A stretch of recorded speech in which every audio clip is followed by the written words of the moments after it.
নমস্কার, আপনারা দেখছেন জেলা বার্তা। আপনাদের সঙ্গে আমি শান্তিপ্রিয়া। ৩৫ বছর ধরে স্কুলে পুজো হলেও এবছর পুজো বন্ধ বিদ্যালয়ে। স্কুলের গেটে তালা, ফিরে যেতে হলো খুদে পড়ুয়াদের। বিদ্যার দেবী বাগদেবী। বিভিন্ন শিক্ষা প্রতিষ্ঠানের ছাত্রছাত্রীরা এবং শিক্ষক শিক্ষিকারা উৎসাহ উদ্দীপনার মধ্য দিয়ে করেন বাগদেবীর আরাধনা। কিন্তু পুজোর দিনে স্কুলে এসে গেট থেকেই ফিরে যেতে হচ্ছে পড়ুয়াদের। গেটে ঝুলছে তালা, মন খারাপ পড়ুয়াদের। এমনই ঘটনা ঘটল বুধবার বর্ধমান ২ নম্বর ব্লকের বৈকুণ্ঠপুর ২ গ্রাম পঞ্চায়েতের গোপালনগর অবৈতনিক প্রাথমিক বিদ্যালয়। ৩৫ বছর ধরে পুজো হয়ে আসলেও এবছর হঠাৎ করেই বন্ধ হয়ে গেল বিদ্যালয়ের সরস্বতী পুজো।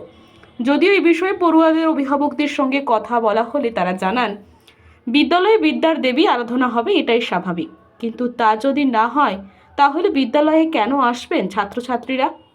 আজ সকাল থেকে দেখছি বিদ্যালয়ের ছাত্রছাত্রী এসে ফিরে যাচ্ছে, আমাদের কিছু জানায়নি। হঠাৎ করে দেখছি পুজো বন্ধ। শুধু তাই নয়, মিড ডে মিল নিয়েও রয়েছে এই বিদ্যালয়ের বিরুদ্ধে একাধিক অভিযোগ। অভিভাবকরা জানান, মিড ডে মিলে একই খাবার দিয়ে যাচ্ছে। এই বিষয়ে বিদ্যালয়ের ভারপ্রাপ্ত শিক্ষিকা সুদেষ্ণা রায় বসাকের সঙ্গে যোগাযোগ করা হলে তিনি জানান, আমরা বিদ্যালয়ে ৩ জন শিক্ষিকা, তার মধ্যে একজনের মেয়ের উচ্চ মাধ্যমিক পরীক্ষা, তার জন্য তিনি ছুটি নিয়েছেন। আর আমার শাশুড়ি মারা যাওয়ার পর আমি পুজোয় কোনোভাবেই হাত দিতে পারছি না। এই বিষয়ে অভিভাবকদেরকে জানানো হয়েছিল যে এবছর বিদ্যালয়ে আমি পুজোতে থাকতে পারছি না, তাই পুজো বন্ধ থাকবে। তখন অভিভাবকরা জানান, একটা বছর বাদ পুজোতে আবার হবে, কোনো অসুবিধা নেই। এই বিদ্যালয়ে সরস্বতী পুজো না হওয়ায় স্বাভাবিকভাবে স্কুল পড়ুয়াদের মন খারাপ। স্কুলে এসে ফিরে যেতে হচ্ছে তাদের। ৩ জন ম্যাডামের মধ্যে একজন আর কি উনি সিসিএল নিয়েছেন, ওনার মেয়ের উচ্চ মাধ্যমিক পরীক্ষা। তা আমার হঠাৎ করে শাশুড়ি মারা যায়, এখন আমি পুজোটা আমি কোনো কিছুই হাত দিতে পারছি না, যেহেতু আমার বাড়িতেও সরস্বতী পুজো হয়, কিন্তু সেটাও করতে পারবো না। আমরা মোট ৩ জন টিচার। ৪ জন বলছি, ৪ জন টিচার। ৪ জন, ২ জন আর কি, একজন সিসিএল নিয়েছিলেন আর একজন আমি আর কি। তা আমি পারবো না। ৩ জনের মধ্যে কি ২ জন কি পারতো না পুজোটা করতে? এবার একজন তো সিসিএল নিয়েছে, উনি আর মানে ওনার মেয়ের পরীক্ষা, উচ্চ মাধ্যমিক পরীক্ষা। আর আমি এখন আছি, আমি ৪ জন। এবার আমি অভিভাবকদেরকে বলেছি যে এরকম পুজোটা করতে পারছি না। ওরা বললো যে কোনো ব্যাপার নয় ম্যাম, আমি ওই মনীষা দাস আছে, তারপরে শিবানী মা আছে, ওদেরকেও বলেছি যে এরকম। আবার ওই বলে দিয়েছি যে এরকম আর কি পুজোটা করা যাবে না, যে এরকম আমার শাশুড়ি মারা গেছে। বললো ঠিক আছে ম্যাম, অসুবিধা নেই, তাই বললো। ঠিক আছে, 1 বছর, তো তারপরের বছর থেকে আবার শুরু হবে। কোথায় এসেছিলে? কি দেখলে স্কুলে? স্কুলে কিছু নেই।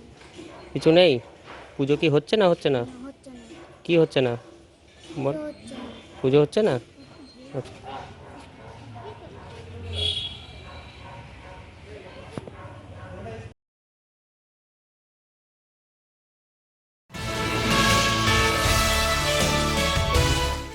পূর্ব মেদিনীপুর জেলার পটাশপুর বিধানসভা কেন্দ্রের পটাশপুর ১ নম্বর ব্লকের চিস্তিপুর গ্রামে গৌতম গুচ্ছাই তার স্ত্রীকে কুপিয়ে খুন করে ঘাড় থেকে মাথা আলাদা করে দেয়, পরে মুন্ডু হাতে নিয়ে ঘুরতে থাকে।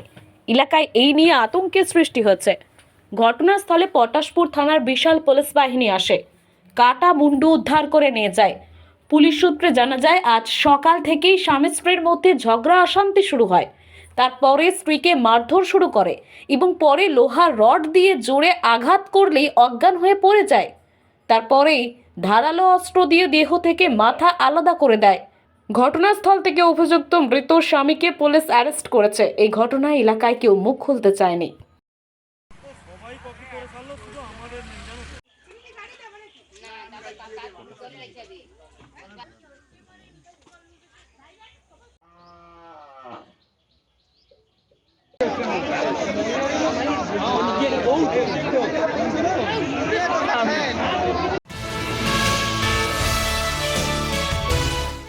পেশেন্ট ভর্তি করতে গিয়ে সিকিউরিটি অফিসারদের বিরুদ্ধে পেশেন্টের বাড়ির লোকজন মারধর করার অভিযোগ বোলপুর মহকুমা হাসপাতালে।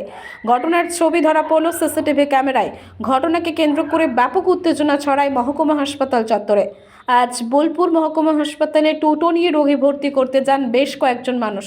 অভিযোগ, ইমার্জেন্সির সামনে ঢুকতে সিকিউরিটি অফিসাররা তাদের সাথে অত্যন্ত দুর্ব্যবহার করে। কথা বলতে গেলে মারধর করা হয় পেশেন্টের পরিবারের লোকজনদের, মারধর করা হয় টোটোর চালককেও। পেশেন্টের পরিবারের লোকজনদের অভিযোগ যে সিকিউরিটি কর্মী মারধর করেছে, তিনি নেশাগ্রস্ত অবস্থায় ছিলেন। ঘটনার পরে ব্যাপক উত্তেজনা ছড়ায় হাসপাতাল চত্বরে। দুপক্ষের মধ্যে ব্যাপক হাতাহাতি হয়। বেশ কিছুক্ষণ ধরে হাসপাতাল চত্বরেই উত্তেজনার ছবি ধরা পড়েছে হাসপাতালের সিসিটিভি ক্যামেরায়, যেখানে দেখা যাচ্ছে নিরাপত্তা কর্মী পেশেন্ট পার্টির লোকজনকে মারধর করছে। ঘটনার পরে ঘটনাস্থলে পৌঁছায় বোলপুর থানার পুলিশ পৌঁছে পরিস্থিতি নিয়ন্ত্রণে আনে। তবে শুধু ওই রোগী বা রোগীর পরিবারের লোকজনদেরই নয়, হাসপাতালে থাকা অন্যান্য রোগীর পরিবারের লোকেরাও সিকিউরিটি কর্মীদের বিরুদ্ধে অভিযোগ তুলেছেন দুর্ব্যবহার করার। অভিযোগ সিকিউরিটা পেশেন্টের সাথে ব্যবহার ঠিক রাখে না। পেশেন্টের সাথে যে একজনও দরকার সেখানে ঢুকতে মানা, গেট থেকে বের করে দেয়, ভালো ব্যবহার করে না, এই অভিযোগ। চাইছি যে ঠিকঠাক পরিষেবাগুলো সিকিউরিটি ঠিকঠাক করুক, এই অভিযোগ।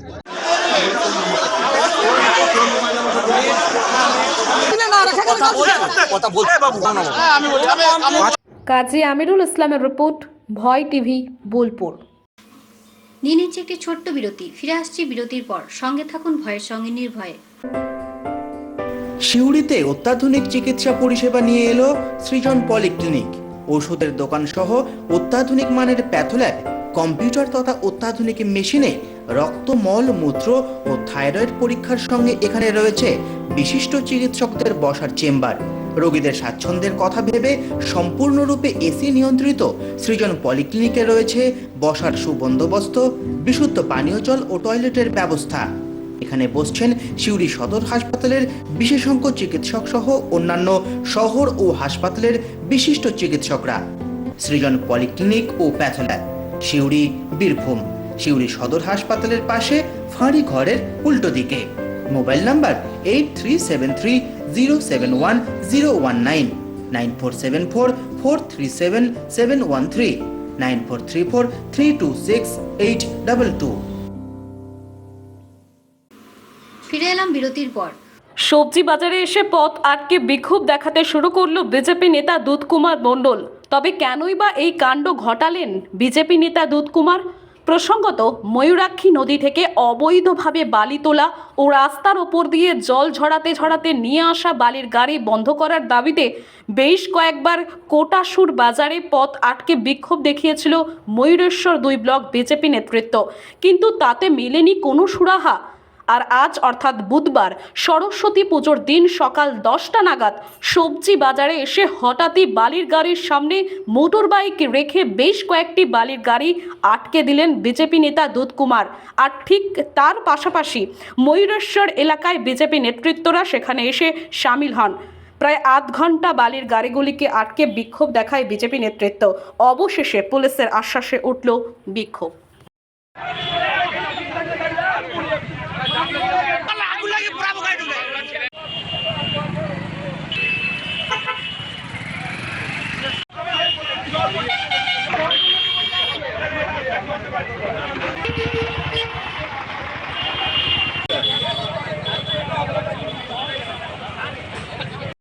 আরে নিত্যদিন এই বালির ডাম্পারগুলো ওভারলোড করে জল নিয়ে রাস্তায় এমন করে যাচ্ছে। সকালবেলায় আজ সরস্বতী পুজোর দিন ছেলেমেয়েরা নতুন জামা কাপড় পরে এই রাস্তায় বেরোতে পারছে না। আমিও ভোরবেলায় একবার যাওয়া আসা করছি, লেফট সাইডে তো আসাই যায় না। পরশু দিন রাত 10টার সময় সাঁইতে থেকে আসতে গিয়ে গাড়ি স্লিপ করছে, আসা যায় না। প্রশাসন নীরব নির্বিকার।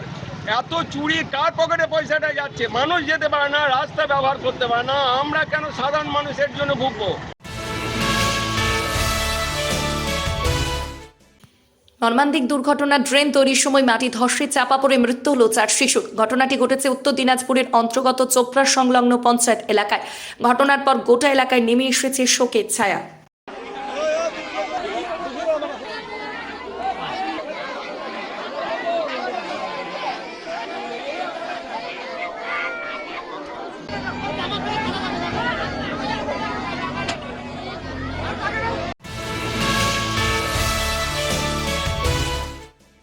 ফের হরিশ্চন্দ্রপুরের প্রকাশ্যে মাটি মাফিয়াদের দৌরাত্ম্য।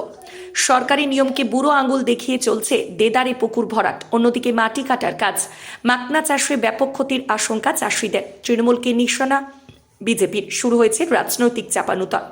ফের এলাকায় প্রকাশ্যে মাটি মাফিয়াদের দৌরাত্ম্য, ব্যাপক ক্ষতির আশঙ্কায় ভুগছে চাষিরা। ক্ষতির মুখে এলাকার অর্থকারী ফসল মাখনা। প্রকাশ্যে দিবালোকে দেদারে চলছে পুকুর ভরাট ও মাটি কাটার কাজ। নিয়ম বহির্ভূতভাবে 10 থেকে 12 ফিট করে মাটি কাটা হচ্ছে বলে অভিযোগ, কিন্তু পদক্ষেপ নিচ্ছে না প্রশাসন। প্রশ্নের মুখে 3 সদস্যের কমিটির ভূমিকা। এদিকে এই অভিযোগ সামনে আসতে তৃণমূলকে নিশানা বিজেপির, পাল্টা সাফাই তৃণমূলের। শুরু হয়েছে রাজনৈতিক চাপানুতর। মালদা জেলার হরিশ্চন্দ্রপুর 2 নম্বর ব্লকের অন্তর্গত শামখা এলাকায় দেদারে চলছে পুকুর ভরাট ও মাটি কাটার কাজ। প্রশাসনিক নিয়মকে বুড়ো আঙুল দেখিয়ে চলছে মাটি কাটা। এমনকি সরকারি অনুমতি নিলেও 3 থেকে 4 ফিটের বেশি মাটি কাটা যায় না, সেখানে প্রায় 10 থেকে 12 ফিট মাটি কাটা হচ্ছে। শুধু এই এলাকা নয়, সমগ্র হরিশ্চন্দ্রপুর জুড়ে প্রায় একই পরিস্থিতি। এর আগেও চাষিরা অভিযোগ করেছিল এই কারণে ধান চাষে ক্ষতি হয়েছে। এবার মাকনা চাষে ক্ষতি হবে বলে আশঙ্কা। মাকনা হরিশ্চন্দ্রপুরের অর্থকরী ফসল। মাকনা চাষের উপরই নির্ভর এলাকার অর্থনীতি। স্বাভাবিকভাবেই মাথায় হাত পড়ছে চাষি সহ ব্যবসায়ীদের। চাষিদের আরও অভিযোগ, এরপরও প্রশাসন কোনো পদক্ষেপ নিচ্ছে না। অবৈধ মাটি কাটা রুখতে প্রত্যেকটি ব্লকে গঠন হয়েছে 3 সদস্যের কমিটি, যে কমিটিতে রয়েছেন আইসি, বিডিও এবং বিএলআরও। সেই কমিটির ভূমিকাও প্রশ্নের মুখে। বিজেপির অভিযোগ, তৃণমূলের মদতে জমি মাফিয়াদের দৌরাত্ম্য বাড়ছে। চারিদিকে জমি দখল, মাটি কাটা এবং মাটির ভরাট হচ্ছে। যদিও তৃণমূলের দাবি এর সঙ্গে দলের কেউ যুক্ত থাকবে না, প্রশাসন নিজের কাজ করবে। এখানে তৃণমূল কংগ্রেসের নেতাদের মদদে জমি মাফিয়ারা দেদারে জমি দখল করছে এবং ভরাট করছে। আমরা ভারতীয় জনতা পার্টির পক্ষ থেকে বলতে চাই যে এই জমি মাফিয়া যারা দীর্ঘদিন ধরে তৃণমূল কংগ্রেসের ছত্রছায়ার মানুষ, আমরা ভারতীয় জনতা পার্টি ধিক্কার জানাই এসব যারা জমি মাফিয়া এবং জমি ঠিকাদারদের সঙ্গে জড়িত। আগামী দিন ভারতীয় জনতা পার্টি এই জমি মাফিয়া, সিন্ডিকেট বা দালাল রাজ তৃণমূল কংগ্রেসের বিরুদ্ধে গর্জে উঠবে এবং বিভিন্ন এলাকায় ভারতীয় জনতা পার্টি এর প্রতিরোধ গড়ে তুলবে। মাটি কাটার সঙ্গে দলের কেউ যুক্ত থাকতে পারে না, কারণ দল এগুলো বরদাস্ত করে না, বরদাস্ত করবেও না। এবার থাকলো প্রশাসন। প্রশাসন খুবই সক্রিয়, প্রশাসন নিরপেক্ষভাবে কাজ করে। কেউ যদি প্রশাসনকে অভিযোগ জানায়, প্রশাসন সেখানে গিয়ে অবশ্যই দেখবে এবং যারা এলাকায় সব যুক্ত তাদেরকে অবশ্যই প্রশাসন ধরবে। তাদেরকে উচিত, যদি এরকম কোনো ঘটনা ঘটে থাকে, প্রশাসনকে জানানো। প্রশাসনকে জানালে আমাদের থানা আছে, থানায় জানাবে, ল্যান্ড দপ্তর আছে, সেখানে জানাবে। জানানোর পর তারা তদন্ত করবে, যারা দোষী ধরবে। যদি মাটি কাটার সময় থাকে তাহলে তারা বন্ধ করবে এবং তাদেরকে ধরবে।